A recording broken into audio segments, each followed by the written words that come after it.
We'll come back and hit the phone some more before the hour finishes out. In the next hour, we'll talk about all these Christmas ads from the campaign trail, starting off with Huckabee's Floating Cross. Well, we'll finish out with this Christmas debate when we return. 1-800-5201-KFI. It's Sean Rima on KFI AM 640. More stimulating talk radio. You better watch out. You better not cry. Better not pout. I'm telling you why. Hey! Santa Claus is coming to town. Yeah, KFI AM 640. More stimulating talk radio. Now that's Christmas music, man. Christmas is Francis Albert, Bing, and Dino hanging around the wet bar with a live camera on them, just sucking up the booze and not missing a note. Not this Mannheim steamroller. Hey, speaking of Christmas, tomorrow night I'm actually going to be doing Christmas Eve here at KFI. I'll be on from 7 to 10. Yes, Christmas in L.A. with Uncle Sean. And we're just going to have a good time, man. We're just going to have fun. You know, nothing too heavy, nothing too controversial, nothing too, you know, whatever. We're just going to enjoy ourselves and give the Christmas Eve away.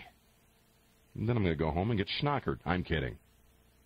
Right now we're talking about the ongoing march of the forces of evil against Christmas. 1-800-5201-KFI. Let's talk to Larry in Irvine.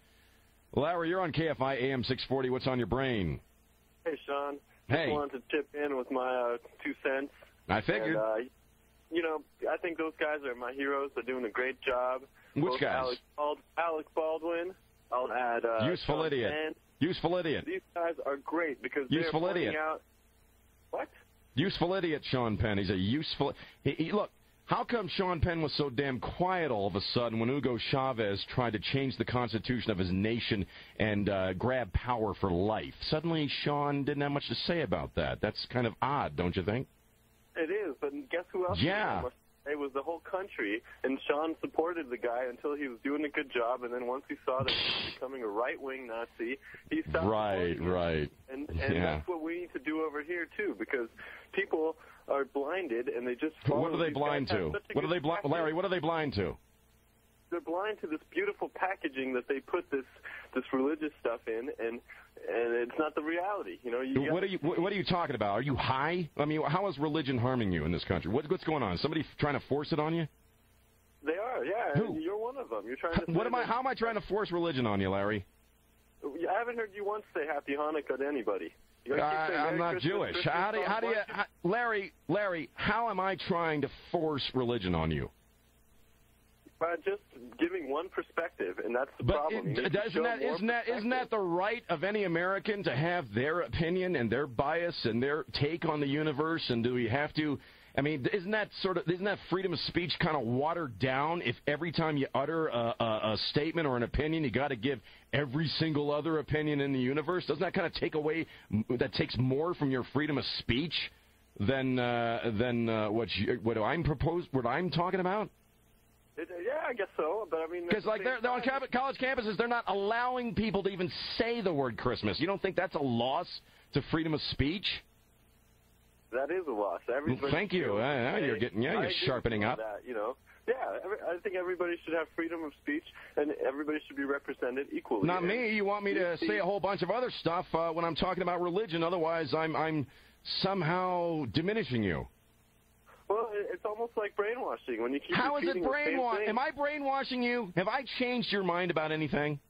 Yeah, if you listen to your show, it sounds like no. Larry, have I brainwashed you in any way, shape, or form? Are you that dull-minded that a radio guy in an hour could brainwash you? Of course not. But at the same then time, how have I? Then how do you? What do you base these accusations on? I'm out there to protect those people who are listening to you without judging you and thinking that you're saying everything perfectly truth. And man, come on, man! Don't you think people are a little bit more discerning than that? So what should I be banned? A Jewish song, you know? Why not make? Should I be banned? Should I be banned? Should I be banned because I haven't said Happy Hanukkah? Not banned, but you know. Why not so what should I do? What should I do to solve the problem? What should I do to solve the problem? Just once in a blue moon, acknowledge that there's other people in this country other than Christians. Do I need to acknowledge? If I don't acknowledge that, does that mean everybody thinks that we're all Christians and there's no Hindus, there's no Muslims, there's no Jews, there's none of that? People are that dull-minded. They're that dull-minded, Larry, that if I don't state it for them, they don't understand that to be the reality of this country. Is that what you believe? Well, yeah, I mean, it's obviously I'm not going to convince you of this. So because you're not making an argument. What argument have you afforded me? I'm just saying, just to mention, include everybody. Your audience will be bigger. You'll get a wider. So now you're giving me career advice. My freedom of speech should really be dictated by Larry and Irvine as to what kinds of topics I should say, what kinds of. I got to make sure I balance everything out by throwing in a happy Hanukkah or a pleasant Diwali out there every now and again. Otherwise, I'm brainwashing people, and you believe this stuff. You believe what you're saying. Well, bottom line, Sean, I really love your show, and just the fact that you're talking to me and not cutting me off and giving me a chance, that shows that you're a very strong person, and, thank you. Thank you for that.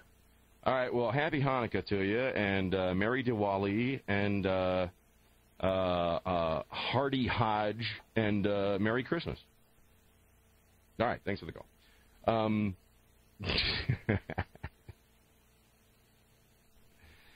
See, I mean, I've talked to Larry before, and, we have some pretty interesting conversations on the air, but there's no, this idea that in the media, if somebody either on the radio or in the blogosphere or in a newspaper article happens to give a specific opinion and doesn't include mentions or disclaimers about every other form of theological thought and opinion that exists in the country, did you see the arrogance? Somehow I'm brainwashing the stupid people.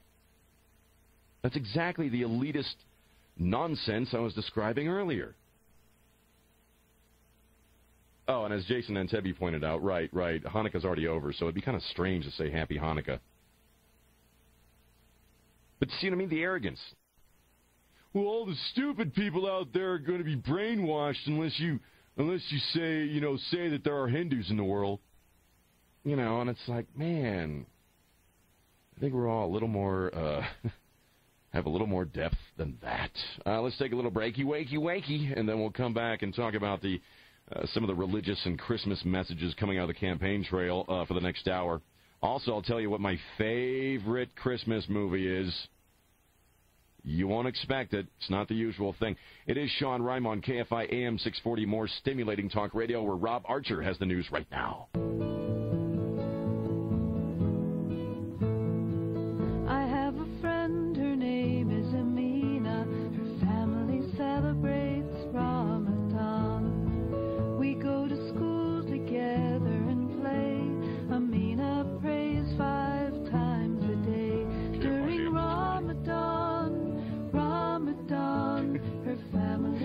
Stimulating talk radio. There's the Ramadan song for Larry and Irvine from last hour. On the first day of the month that follows Ramadan, their families invite us to the feast that they put on. Oh, it's so sweet. Celebrating Ramadan. Ramadan. There you go, Larry. Now we're all equal. Now, we got everybody mentioned there. We don't want to offend anybody or disenfranchise anybody or brainwash anybody by talking all this Christmas smack on the air. KFI AM 640, more stimulating talk radio. It's kind of catchy. Ramadan. What's really fascinating to me is, and this has been true of the past couple of presidential elections, if you think about it, in that